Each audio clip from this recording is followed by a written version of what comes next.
In this video, I'm going to address a topic that I think is the key to an awful lot of unnecessary suffering in the lives of people.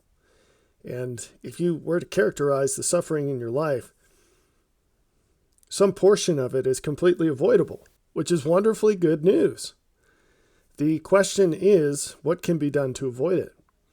And in many cases, the challenge isn't that there isn't a solution to the problem. The challenge is that it hurts more than you're willing to bear. There's some important understanding that will make that pain more bearable, even desirable. And that's what we're going to be going through in this brief presentation today. The title is Progress Requires Pain. This is a true principle. And what we'll be using to illustrate it is John 15, a little passage inside of John 15, where this word purge is used. So let's get to it. Here's the passage, just verses 1 through 5, and I'll read that to you. Jesus says, I am the true vine, and my Father is the husbandman.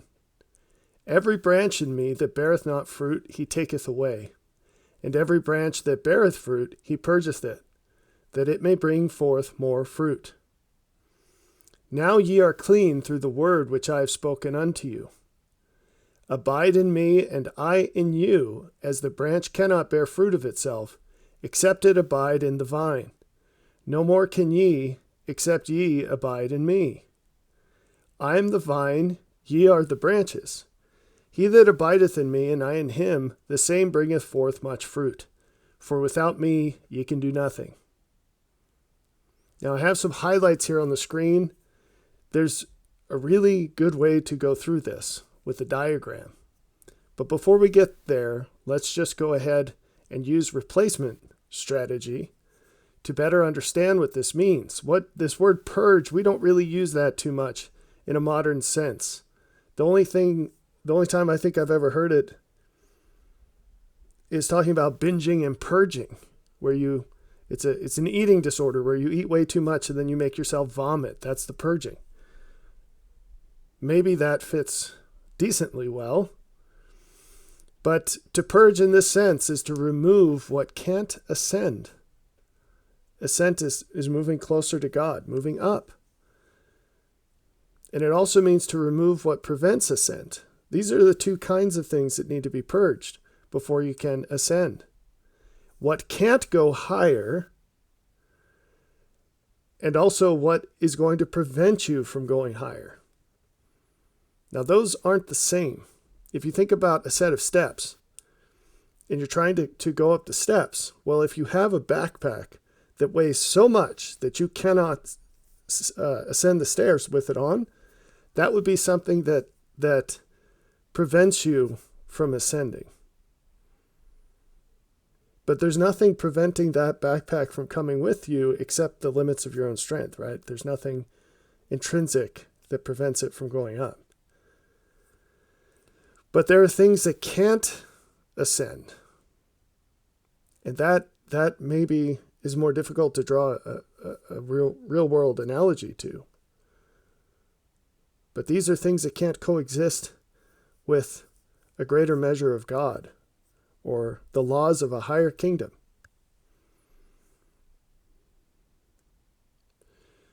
So if we are to continue in God, to abide in Him, to continue to grow and bear fruit, we have to expect prior fruit to be taken away. It's unavoidable. It's part of the process. It's necessary. It says that it may bring forth more fruit. There is a process here that's being described, but people will just blow through this passage like it's just artistic text and that's it. It's a description of a process. Okay, so first, what does it mean to be a branch in Jesus? A branch grows out from and is completely dependent on where it comes from, whether that's a branch or a trunk or even a root. It's completely subservient to that other entity. And its purpose is to provide nutrients through the leaves down to the roots, and then to receive from the tree what's necessary to grow and bear fruit.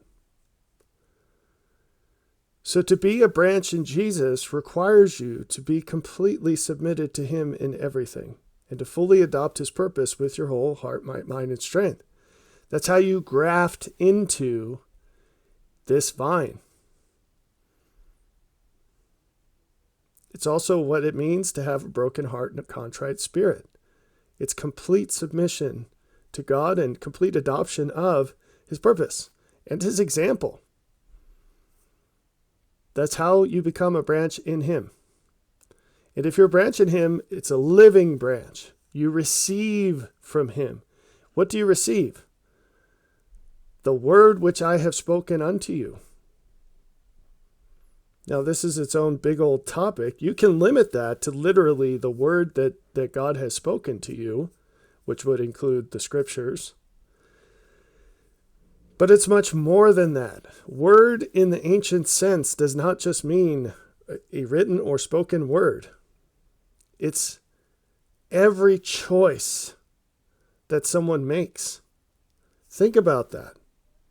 The word of God is not a written word. It's Jesus.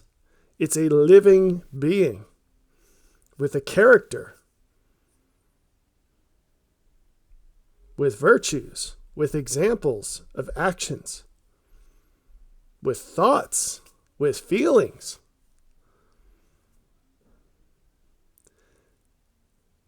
The word of God makes us clean if and only if we live it. We emulate it in ourselves. That's what makes us clean. That's called justification. To live up to the example of Christ as far as you understand him to be. And if you do that, he will teach you more about himself. That's the living part. That's the price of admission. You put your quarters in the machine and out comes the bottle of living water. Right? And this is what it means to abide in him.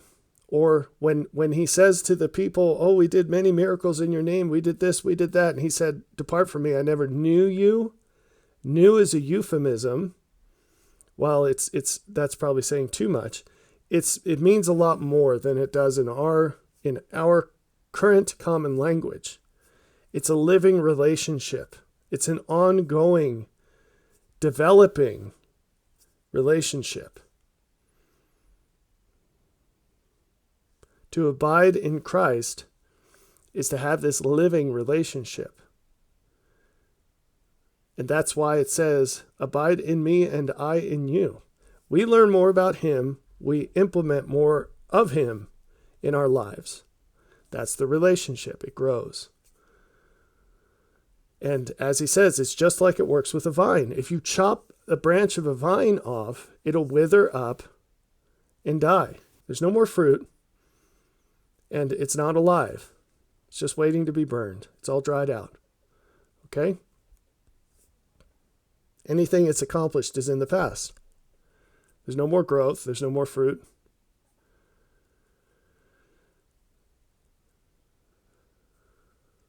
But you only get more fruit if you subject yourself to the purging. So let's talk more about that. And for that, we're going to go back to this diagram I call the ladder of heaven. Now, everything on this is described in that passage that we just read. We could go line by line and point to arrows and show which parts correspond to which phrases in that passage. Okay? So for example, he says, now ye are clean through the word which I have spoken unto you. That's this arrow. It's that which comes from above. And this is a process. So each of these blocks is a snapshot of where you are in time. And through time, you can ascend towards God. But if you make the wrong choices, you will descend away from him. Okay? So we're just going to focus on this middle block as an arbitrary example of where you are right now. So when he says you are clean through the word, that's this. Okay?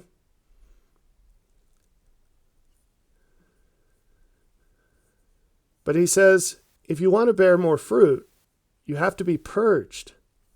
Well, what does that mean? That's this line that we draw. Okay?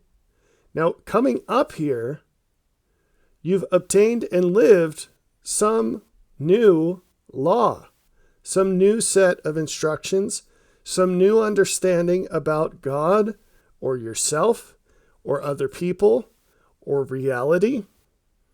This process can be scaled down or up to any scope. It can be the tiniest little thing.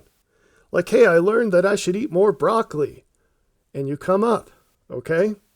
If you live that law, you come up. Whatever it is that's improvement, that's good, that's true, that's beautiful. More so than whatever it was before.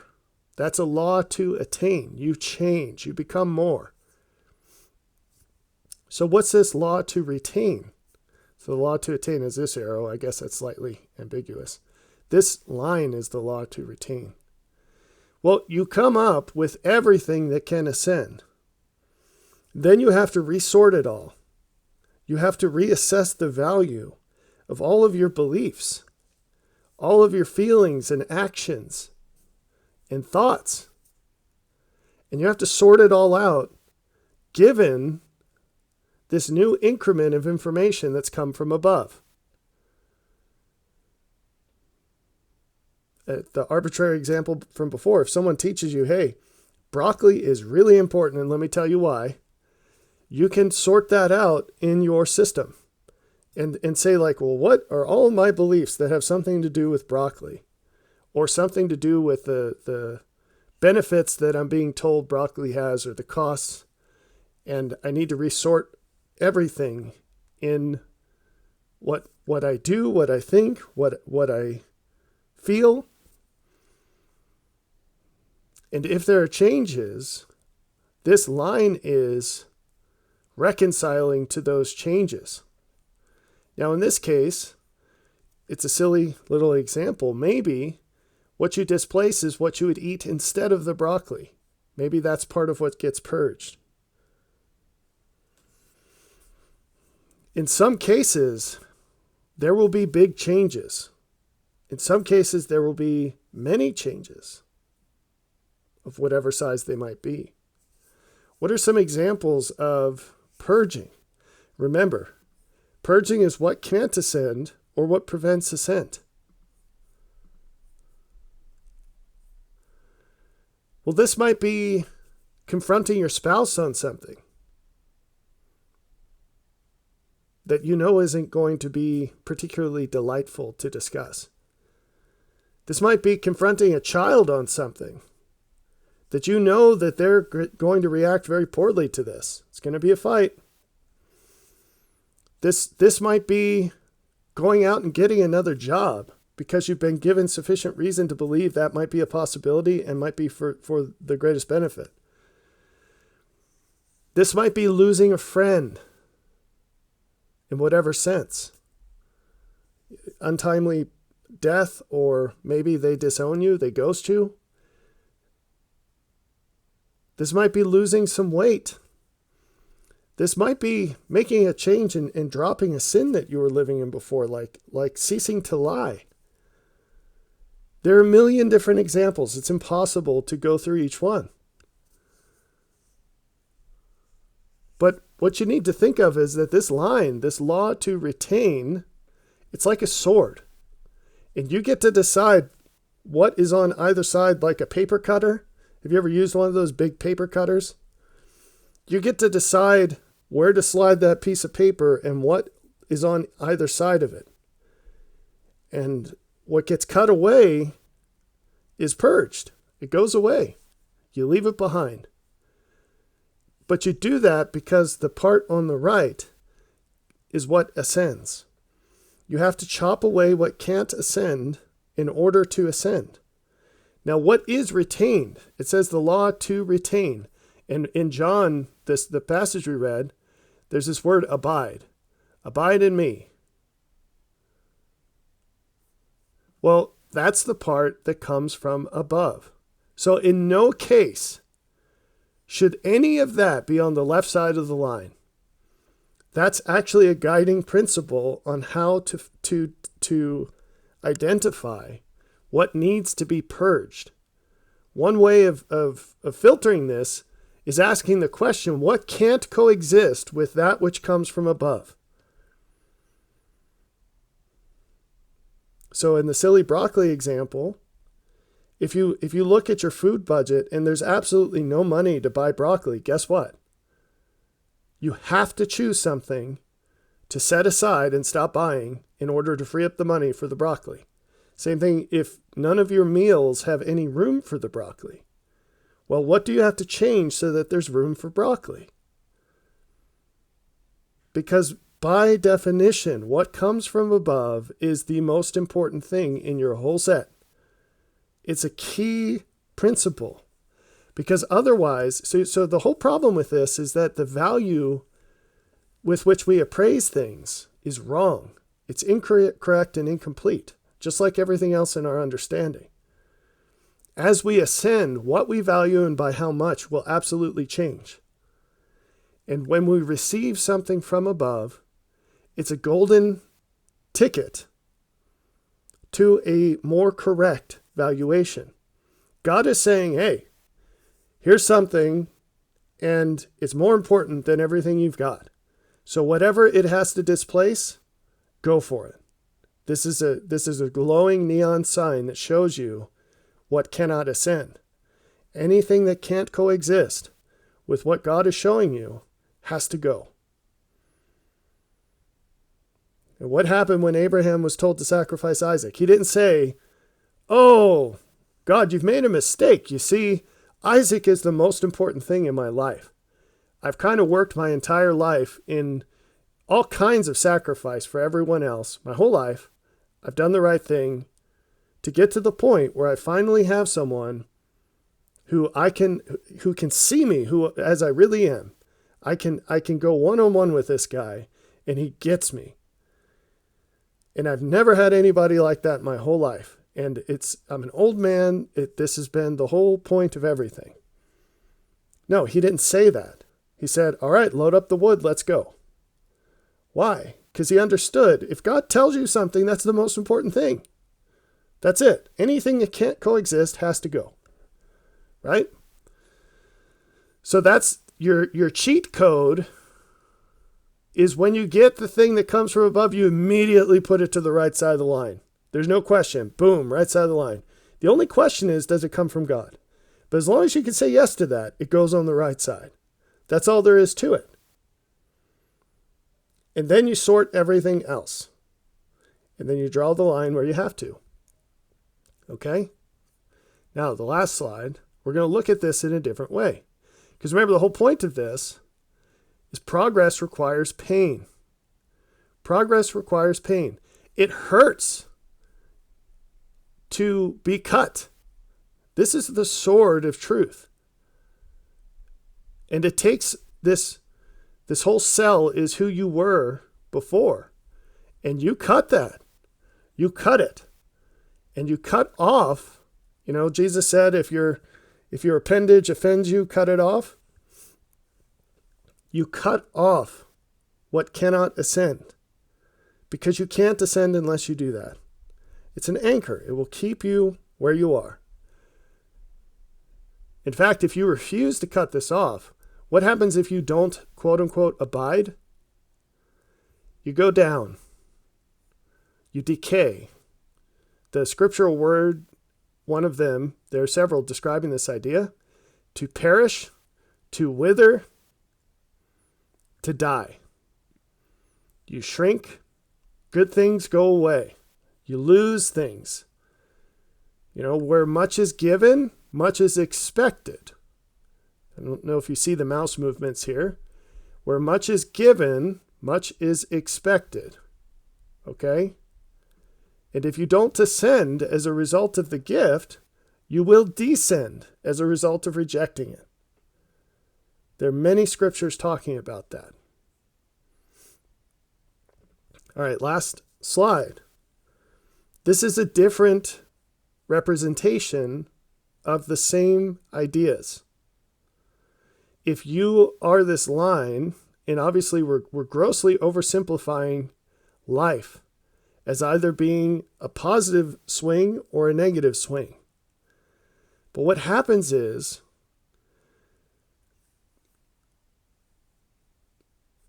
God is sending opportunities to you all the time, and they consist of information and invitations to react to that information. And so you get instruction and choice, instruction and choice, instruction and choice. Every single moment of your life is a choice. Every moment. And in aggregate, if you simplify it a little bit, it's going to create these trajectories where you're either being exalted or you're being abased. And what happens is God uses cycles of abasement in your life in order, through the law of justice, in order to slingshot you into cycles of exaltation. And it's very much like, in the Apollo program where they had to use the gravity of the moon to get a lot more out of the limits of what the engines could do on those rockets. And so they kind of slingshotted it around the moon to get up momentum to come back to Earth or whatever it is they did. So it's like that. The law of God's justice puts you in a place where when you're abiding in him, which means you're living exactly as he would in your place as far as you understand, he will send you things that seem unfair, that seem painful, that seem like afflictions. And if you're true and faithful through that, that is the rocket fuel that brings about a state of exaltation.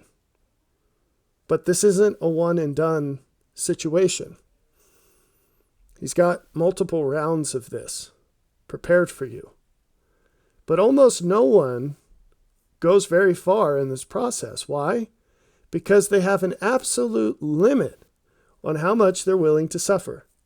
And there is no way to describe that limit except to include the fact that it is also the limit of your trust in God.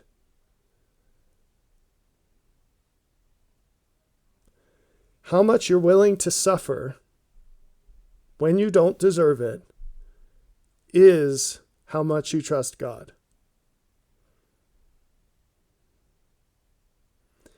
And it also determines how much he can bless you.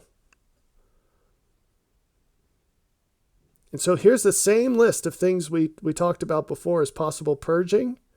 That's what defines the descent. All those things.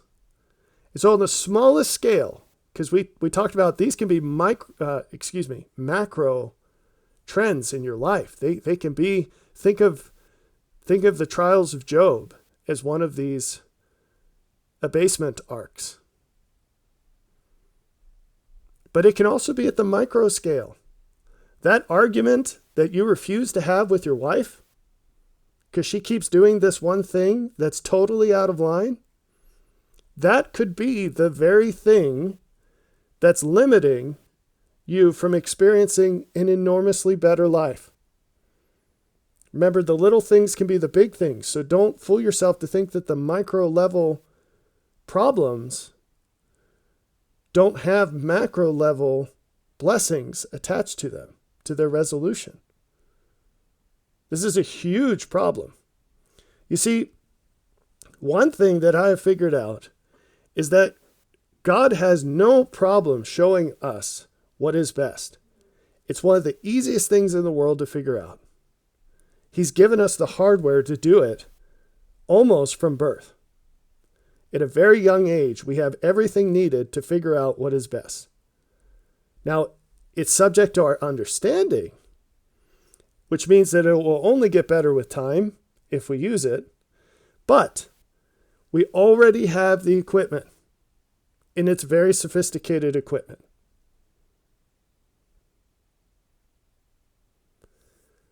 But what almost never happens is that we almost never have the slightest clue how important things are. In other words, in any given situation, to find out what is best is very easy. To find out how much it matters is almost impossible. Now, knowing this, and knowing that there are all these scriptures littered around the standard works, emphasizing that what seem like little things are not little things. They're often very, very big things. If you know this, you should live your life very differently. And you should take very seriously any opportunity to do better than you're doing. To tenaciously seek out and do what is best. And I say do, it's not just your actions, it's your thoughts, it's your feelings too. To always be the best person you can be. Because you have no clue when some little thing, seemingly little thing, is the key to your wildest dreams. And it's the very thing that's holding you back from that.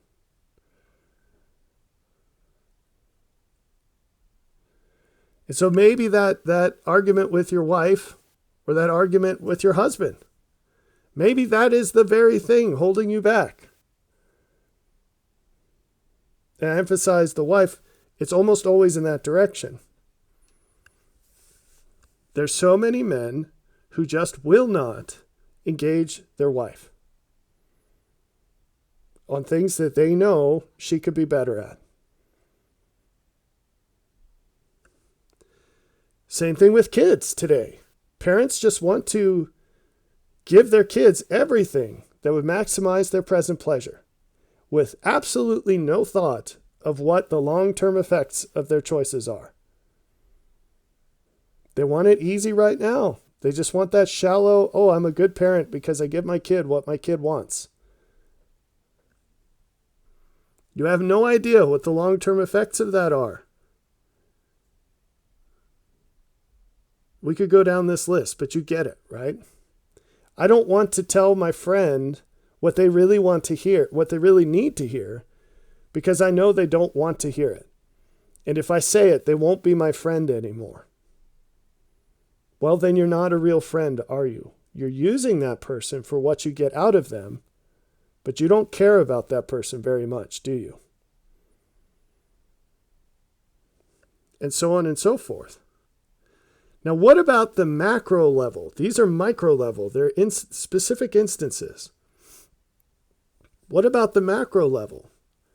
How much of a dumpster fire are you willing to allow your life to seem if God has something better at the end of it planned for you? Now, people love to say, oh, Job, we don't even know if he was real. He was real. Oh, God would never do anything to me like he did to Job. Really? Do you have that promise written down somewhere? Would you like to have the blessings of Job? Because there's only one way. It's to pay the price that Job paid. There are many examples of this. Of things like this. We don't have much on record about Jesus' childhood. But let me ask you, do you think that Jesus had many friends growing up? Is there evidence to support this? And if he did have any friends at all, do you think that his friends stayed with him as he got older? Older and bolder? How many of the people from where he grew up came with him when he moved to Capernaum?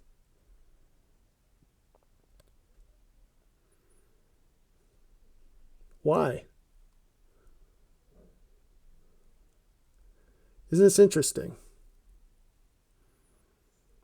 Do we know what Jesus' family thought of him? We know that his mother was a big fan. Jesus had brothers. It says so right there in the text. Did they like him?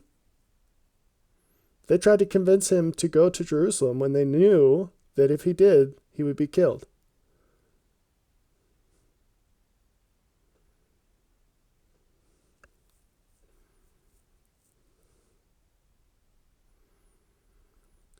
Do you think that Jesus understood that the Father only ever leads us to better places?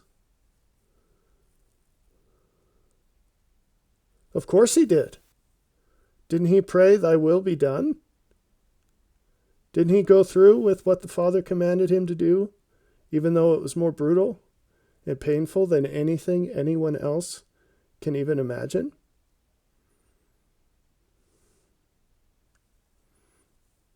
So what's your faith like? Are you more interested in allowing God to make you into the best person you could be, or are you more interested in setting a limit on how much suffering you're willing to endure? Are you willing to be as good as you can be without suffering very much? Because if that's the case, you're probably as far as you're going to get.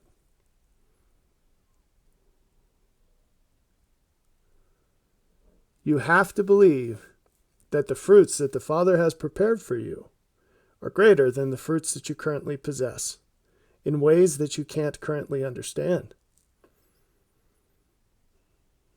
This is one aspect of the mystery of the gospel, the mystery of godliness, the mystery of God, is that he can't show you everything all at once.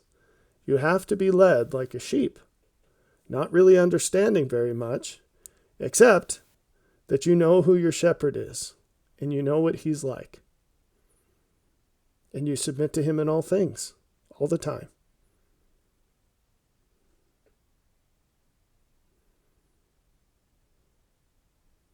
The limit of how much you're willing to suffer is the limit of how much you trust God. And progress comes through pain. Not all pain creates progress, but all progress requires pain. And the greater the progress, the greater the pain. There is no way around this. And so if you want to ascend, you have to be willing to remove what keeps you from ascending. And that removal will always hurt. It will always hurt. And it's a process, which means that it's not just a question of doing it once. With each step, you will be shown additional things that must be removed. And it will hurt every time. But it is always worth it. Because God is faithful and he delights to bless those who love him.